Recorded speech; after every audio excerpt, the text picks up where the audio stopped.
AI කියන්නේ හිතන machine එකක්. ඇත්තෙන්ම නෑ. AI ඉගෙන ගන්න කොහොමද? AI වල ලක්ෂ ගණන් data input කරනවා.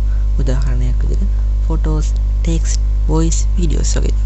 ඒ data වල patterns හොයා ගන්නවා මේ AI. ඊට පස්සේ මේක මෙහෙමන ඊළඟට මේක දුන්නොත් මොකද්ද මේක වෙන්නේ කියලා learn කරනවා මේගොල්ලෝ. AI වැඩ කරන basic step ගත්තොත් පළවෙනි step එක තමයි data. AI වලට අපි data දෙනවා. input කරන images, text, voice වගේ දේවල්.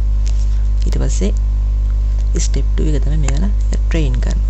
AI ඒ data compare කරලා mistake fix කරමින් learn කරනවා. ඊට පස්සේ new input එකක් දුන්නාම AI best answer එක guess කරනවා. මෙන්න මේ විදිහට තමයි AI වැඩ කරන්නේ. ඇත්තෙන්ම AI වල වෙන්නේ guess කරන එක තමයි. ඊට බලමු අපි example එකක් කොහොමද AI voice output එක වැඩ කරන්නේ කියලා. අපි දැන් text එක දෙනවා අපි hello කියලා. ඊට AI වලින් letter එක recognize කරලා sound patterns learn කරනවා. ඊට පස්සේ human voice වගේ output එකක් අපිට ලබා දෙනවා. ඔන්න ඔය විදිහට තමයි AI voices වැඩ කරන්නේ.